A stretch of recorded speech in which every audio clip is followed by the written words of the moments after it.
Hi guys, so I've just finished Cogheart by Peter Bunzl. Let me get that into focus. This is a really, really good book.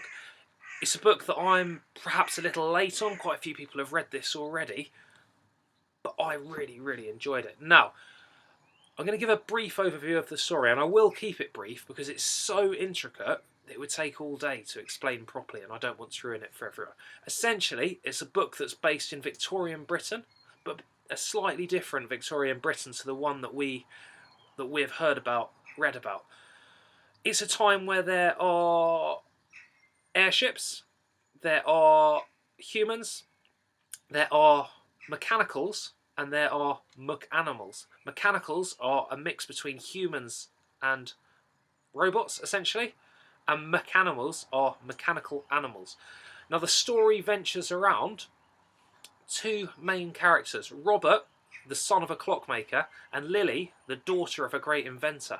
Essentially, they are following the truth. Lily's father's airship has been brought down, and it's been brought down for a sinister reason, because people are after his great invention, and they don't know how to get hold of it. Lily finds herself in possession of this invention, and after crossing paths with Robert, a boy who had a loose affiliation to Lily through their fathers crossing paths earlier, they decide that they need to get to London, meet Lily's godfather, and find out the truth. From this chap, Professor Silverfish. Now, this is a book with so many twists and turns, and as I say, I don't want to go into too much detail because it's one you must read yourself. But it is a lovely book, and the things that stood out for me more than anything was the absolutely fantastic vocabulary choices here by Peter Bunzl. The range of adjectives he used were truly phenomenal, and there were passages of this book that I've already uploaded onto Twitter, but passages of this book that I think would be so lovely to dissect in class. It's a book that would probably be more suitable to upper key stage 2, particularly year 5, year 6, children beyond that age certainly, but it's something that I think my class in year 4 would still benefit from, certainly. I'd also say what was lovely here from Peter Bunzl, I'm just trying to get this into focus, but what was lovely as well from Peter Bunzl was the noun choices that he made in this book.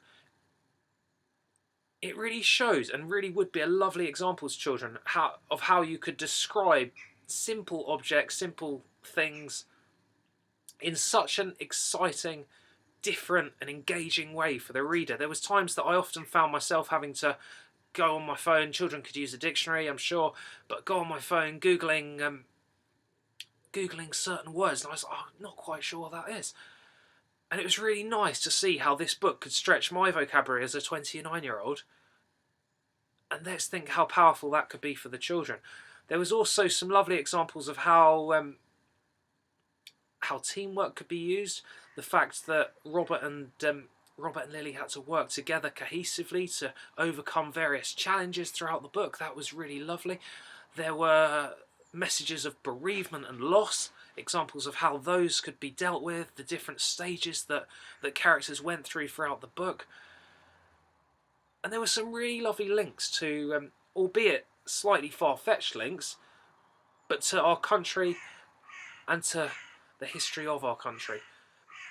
There was mention of some wonderful landmarks.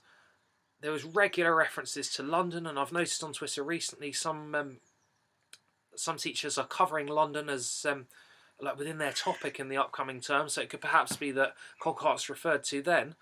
But I thought it was just a lovely, lovely book. The other thing I thought I'd mention is the sort of link to the science curriculum. It's something that isn't covered too deeply at primary school, but there was lots of mention of sort of technical scientific vocabulary in terms of sort of engineering, mechanics, lots of mentions of, you know, key scientific words like pulley, lever, fulcrum, all these sort of words, and there's no harm exposing children to those at an early age. So, yeah, I thought it was a wonderful book. I must admit it took me 15-20 pages to get into, so please don't be turned off if you're not immediately gripped page 1, because this book evolves and it gets better and better, and it's such a page turner, it really is. It's a fast-paced, page-turning thriller, I'd say. You'd be so surprised as to how it unfolds, and I absolutely loved it. So thank you, Peter. Really, really good book. I would fully recommend it to anyone, and I had great fun reading it. Cogheart by Peter Bunzl. Thank you.